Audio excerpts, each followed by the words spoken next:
Welcome to a special coronavirus edition of Uncommon Knowledge with Peter Robinson. I'm Peter Robinson. We're trying something different because we have no choice. We're using the online technology to record interviews. In the other box is my friend and colleague at the Hoover Institution, John Taylor, who is just a remarkably eminent economist. John served on the Council of Economic Advisors under President Ford, as a member of the Council of Economic Advisors under President George H.W. Bush, and during the presidency of George W. Bush as Undersecretary of the Treasury for International Affairs.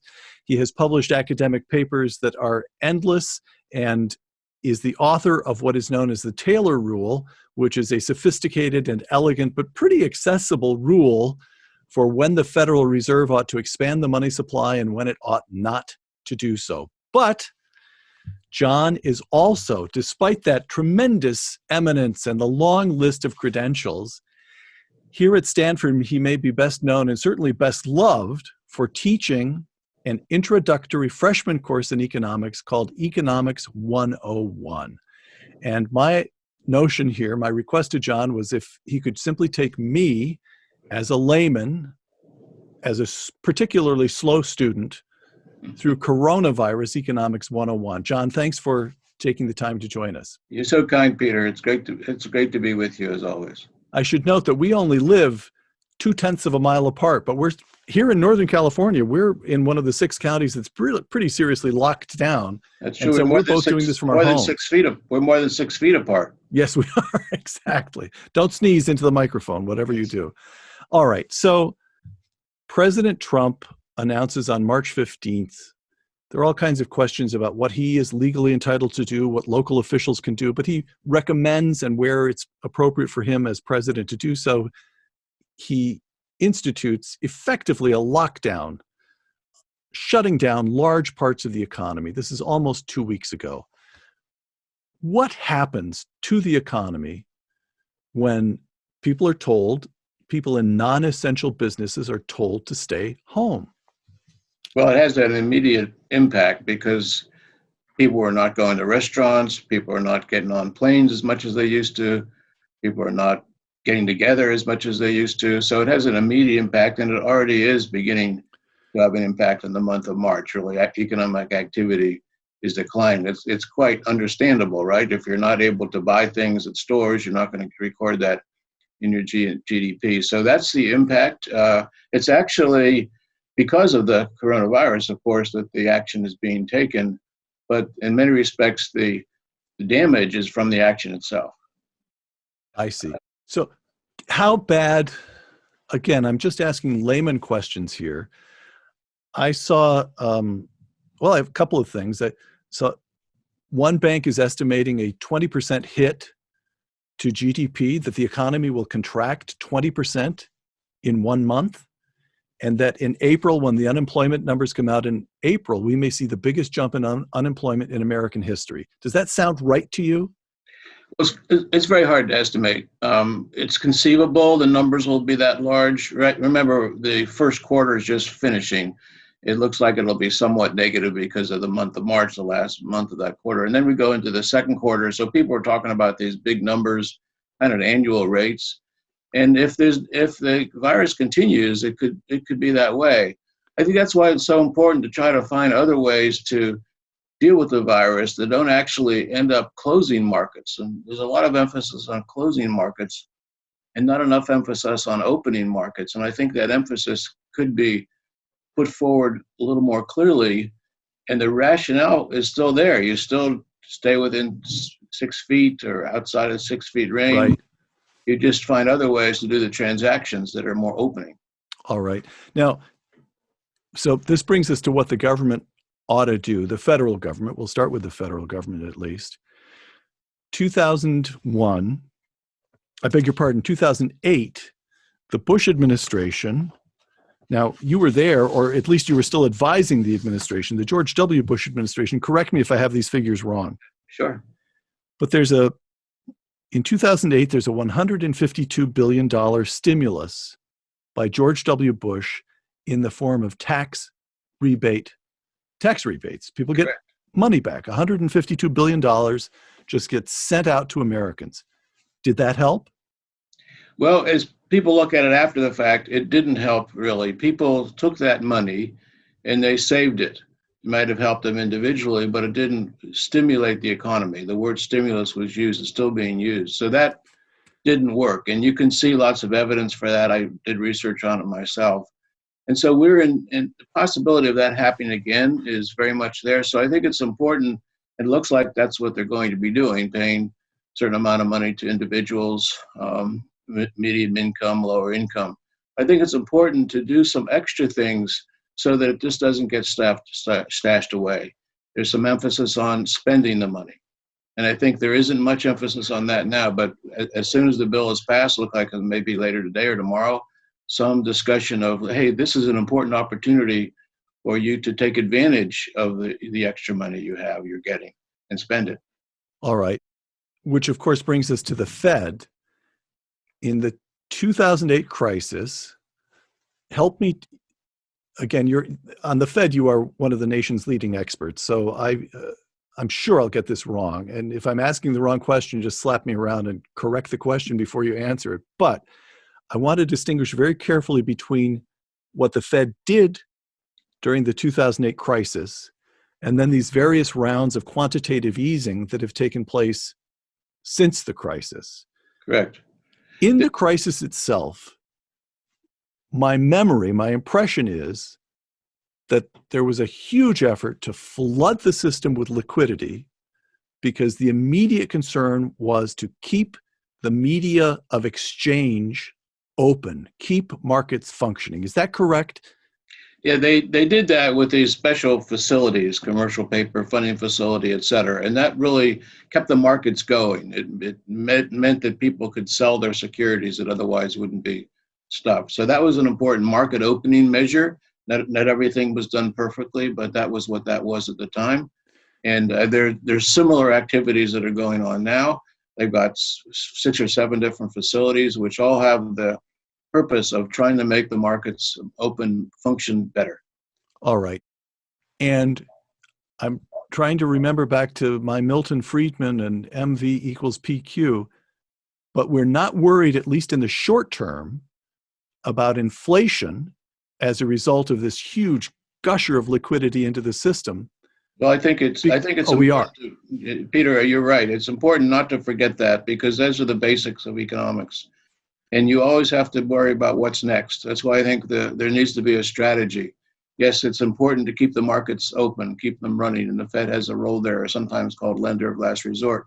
But it also has to make sure that it doesn't just create so much of an increase in the money supply that the inflation is left out of control. And it's related to the deficit because the stimulus package is raising the deficit. And so we can't be in that mode at all times as well. All right. And then the other, again, I'm going back to Economics 101. I keep trying in my own mind as I think this through, I'm trying to distinguish between these two large categories, the real economy, goods and services, and the financial economy, which is money. Obviously, they're related, but they're not the same thing. No, they're not the same thing. And I think what the concern is, or people will panic. They'll take their money out of banks, they'll stash it away, and they won't spend it. And that's what happens if the markets are not working well. We've seen that in the past. So you want to make sure that financial side doesn't make the whole economy even worse than it otherwise would be. I think actually, I think some of the comparisons are useful even back at the 9/11. 9/11 was a surprise. Right. Very quickly. There was actions put together very quickly to deal with it. And I think they were effective. We didn't have a big calamity. The economy went along pretty well.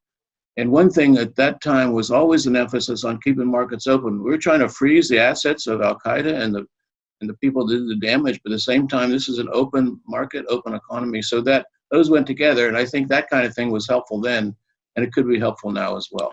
Okay. So I watched the stock market over the last week, and we get, over the course of 10 days or so, we get a sell-off of something like 30%. Huge. Although, of course, in October 1987, there was a one-day sell-off that was almost 30%. But still, we've seen nothing like this, that kind of sell-off, since 1987. Yesterday, the market goes up over 11 points, the biggest gain in 87 years. And today, who knows where it'll be when you and I stop talking, but as we're talking now, I just checked, the market is continuing to rise. Right. Alan Greenspan, when he was Fed chairman, famously criticized irrational exuberance. Was the sell-off last week irrational pessimism?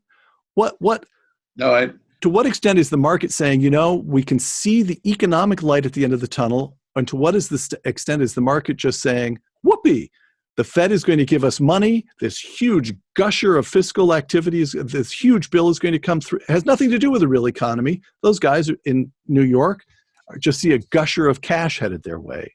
I think it has a lot to do with the real economy. People are concerned about these big negative numbers that it cuts into profits. And so it's a real effect. But on top of that, you're quite right. There's these actions back and forth. There's maybe really positive about the Fed's move, then disappointment about the Fed moves. Looks like the budget's moving ahead, then it's not moving ahead. I think yesterday there was also a lot of discussion about maybe relaxing some of these constraints. Came out of the White House. Constraints on the economy, on people. Yeah, and that maybe have been a factor as well. And certainly was in some people's minds. Okay. It's just allergies, John. Nothing worse than that. Okay, we're far away. Don't worry. Okay. Let me take you through several of the main actors in Washington. Give me a grade. Tell me how they've done and what you wish they'd done. The Fed under Chairman Jerome Powell. How have they done so far? They've done far. I think the initial action a week and a half ago was a little not very well articulated. Since then, it's been... The initial action was cutting the interest rate by half. Interest rate very rapidly, yes. Right. And then the facilities were drawn out fairly slowly. But I would say it's good, but there needs to be a better description of what the whole strategy is about. You and I are talking about strategy, how to make sure it doesn't last too long, how to make sure there's liquidity in the system, to think about what we're doing on the real economy and the financial side of the economy. I think more of that would be useful coming from the Fed. Other central banks have been doing it, but that would be the thing that I would mention now. I think on the healthcare side, people made the right decisions. They're following it very closely, getting the best data they can. And the economic side, we talked the budget. I worry that some of the impacts are not going to be as strong as people hope, and that's why I want to bolster them with some things that make people spend this a little bit more, that keep the economy. How would you do that, John? I think it's a lot of it is a matter of attitude. How often have you heard statements, let's keep markets open rather than take actions to close markets? So there's a lot of online stuff. Amazon's hiring people, FedEx is hiring people, and that's because there's demand for buying things online. And more of that could be done. Let's take some of the money that people will get and buy an exercise bike or something like that, which you can do. You can even buy a Tesla online, but more realistically, a lot of things you can do. And I would do that kind of stuff to make... So you want the president, for example, to go out on these briefings and say, look, folks, we have enacted this huge package. Please, you're doing an act, you're doing a patriotic act if you spend some of it. Yes, I would put it that way. Maybe he'd do it somewhat differently, but that's the message. And that would make markets more open. I see. What about this? As you talk, I think they're holding the votes. And it looks as though this package, they're calling it a stimulus package. I don't know what else to call it. It looks as though it's going to come in at around $2 trillion. And of course, it's laden with all kinds of nonsense. The latest item I saw, there are a few people who are actually reading the bill, probably not many in Congress, but there are a few people who are reading the bill and they're tweeting about what they find. Yeah. And this $2 trillion bill, which is supposed to address the coronavirus crisis, includes $100 million for the arts, for example. Now, so how is it so important that we have a vast stimulus package that the president ought to sign the darned thing, even though it contains a lot of garbage and everybody knows it? Or is this so close to a repeat of what the Bush administration did in 2008, which just really didn't work, that he ought to say, no, shut it down, I'm not signing that darned thing. As long as the Fed provides a backstop to the markets and keeps the systems of exchange functioning, we're okay. So there's some things in the bill that are important. The unemployment compensation is increasing the size of that. Maybe they've gone too far, but there's some We've lending, got to have that. very troubled industries. So I think those are there. I think the questions I have are these one-time payments. They won't work unless they're bolstered by other things. And this other stuff you're mentioning, I haven't read every line. What is it, 1,400 pages? And there's going to be that. And someone saying the unemployment compensation is so large, you get more by not working than working. That's obviously not good for incentives either. So it's not going to be perfect. I think it'd be best if they go ahead and finish this. The magnitudes are mind-boggling. I think when we look through the impact on the deficit, it won't be that large, but it'll be large. Remember, we already had $1 trillion deficit. Right. All this began. All right. Now, last sort of series of questions here are of the following nature. What do you say to so-and-so? All right, here's one. My wife comes home from her walk this morning. She and several ladies have gotten together to go for walks each morning to keep from going crazy. I don't know what your wife is doing, but people have to do something to keep from going crazy. We're all going stir crazy. And the story is as follows. There's a restaurant, I'm sure you know the restaurant over in Atherton, and like all the restaurants in town, it's closed because Governor Newsom told the restaurants to close down, but it's still open for takeout. So one of my wife's friends places an order and she goes over to pick it up the other evening, and the owner comes out and puts it in her hands and bursts into tears. Because it's the first business he's had in 3 or 4 days, and the guy is running short on cash. He's this close to losing his business. That's real suffering. And of course, it's happening across the country. What do you say to a small business owner who's been shut down and is running out of cash? I think the first thing is you encourage more of the actions that your wife took, right? Now, why can't more people do the takeout so he's got more than one customer? So that's what I think that's really going to the difference. There's small business loans that are possible, but I don't think that's like a fix-it, a rubber band. The thing is to change the attitude so people are not worried about ordering takeout, and they do more of that. It's still not going to, make people completely whole again, to be sure, but I would look at things. That's like a market opening, right? You're not going to go to the restaurant, but you're going to buy the stuff anyway. And there's lots of examples like that we could be doing. I think there's also, just maybe putting it here, I think there's lots of things that we should do now that we maybe should have done in the past, but there's more of a reason. So there's a lot of occupational licensing rules out there that people can't go into certain businesses unless they take long tests and courses, even landscaping and things like that. That's a constraint on labor markets and a constraint on people finding other things to do. We could relax some of those.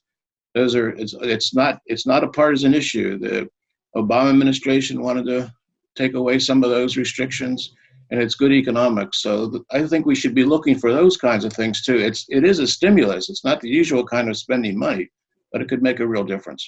And what about payroll tax cut? What about, we've talked about this $2 trillion package of money that's going to be gushing out to the American people and to businesses in one way or another. But what about cutting taxes? Is this just a hope? There's no room in the budget to cut taxes? What about that? It's a very good question. I think now the rebates, the one-time payments, are really not cutting taxes because you get it no matter what.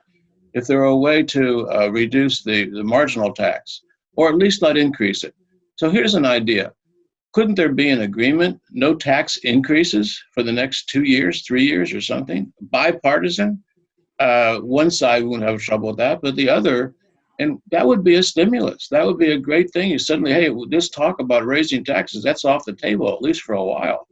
I think that if there could be some agreement about that, and maybe some of these things could be informal agreements. It doesn't have to be legislation, but right. If both sides said that, I think people would start to listening. It can make the difference.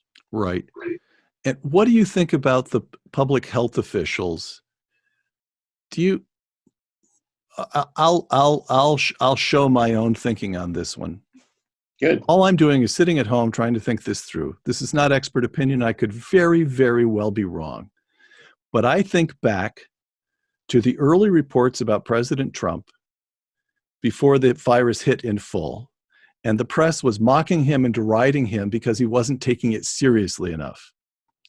And it looks to me as though his instincts were, that there was a danger of an overreaction.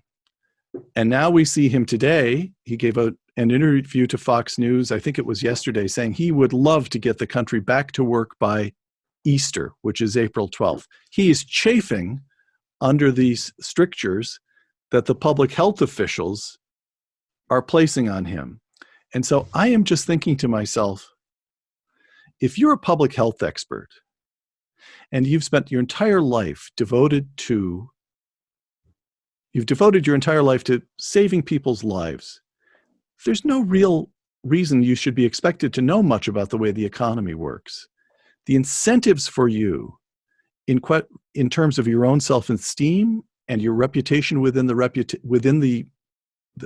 your profession is to advise the president to shut the economy down and send everybody home because you're trying to save individual lives. And what you have in your mind is a picture of a hospital where all the ICU units are taken and people are starting to line up in the hallways and they're choking to death because they don't have ventilators. There's nothing wrong with that. Yeah. But that's the human reaction. Whereas the president, Trump or any president, the president is the person who has to look at the whole picture, and he knows what Trump, now we come specifically to Trump because he knows what it's like to run a business and to deal with contractors for whom each 2 week their salary matters to people. He's used to dealing with people who have to make the rent that month or make their mortgage payments.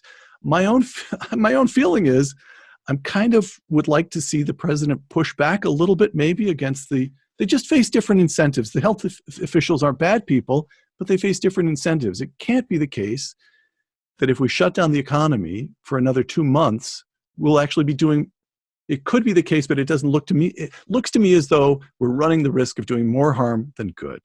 It's as simple as that. Well, you got a very good point, and people are warning about that all over the place.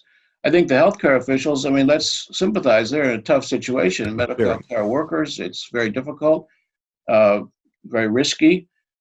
So you can see why they'd have that attitude. But I think if you have the economics integrated more with the health decisions, it'd go a long way to dealing with the problems you're issue. Not that you want to eliminate the restrictions. You want to make them less confining, less closing, more opening. And I think there's many ways that can do that. I'd like to see in the next edition of the 15-day message that the president put out, I think that was helpful, to have more of these things. Some of the tick points, let's use some of this money to buy things. Let's find ways that people can use online messaging or online purchases more. Let's find a way now that we have more tests that people can maybe go to a restaurant or do more takeout. There needs to be more of these things in the message. And I'm pretty hopeful that when the next one comes out in 4 or 5 days, start a 15-day thing, that you'll see more of that. So it's not that you want to override these medical decrees. You want to make them work better. And I think that means the economics and the health has to work together. I would go back to the 9/11 attacks. It was incredibly frightening. The stops are all pulled out. There was talk about stopping all traffic. We had all our airlines stopped, remember? But there was all this simultaneously, let's not hurt the economy. Let's keep the economy going as much as we can. I think we need more of that now, and the documents and the expressions and the statements should reflect that. John, do you have any sense, even any instinct, about how long it will be before we get back to something that feels normal? Well, if we reach a peak, visible peak on the disease, I think it will come pretty quickly. I think people haven't seen that. They see the curve still moving up. We haven't seen any kind of a slowdown. I think when we see that, you'll be able to see light at the end of the tunnel. And some of these analogies, we're in an incredible turbulent period. The economy is slowing down, but there's nothing permanent about it. As long as we don't make it permanent, so we can hire people back again. People can start give classes again. Uncommon knowledge will be in person rather than on the video. All those things will happen very quickly. We could do it tomorrow if the situation changed. Right. So that's really sort of my final question: is what is the permanent damage from this? And your answer is there need be almost none. I think you should think about it more positively. There may be some positive things about this. People every day I'm getting messages, try this internet, try this idea. new products. I think it's best to be optimistic here. Sorry, we don't know for sure, but people are rising to this occasion, and they're thinking of different ways to produce, different ways to transact, different ways to work, and it's been there for a long time. But I think this may be an impetus, if you like, to more of these things, and it will be better if this occurs that way. John Taylor of the Hoover Institution, my colleague and friend, I'm happy to say, and the legendary professor of Economics 101. Thanks so much. Thank you. Thank you, Peter.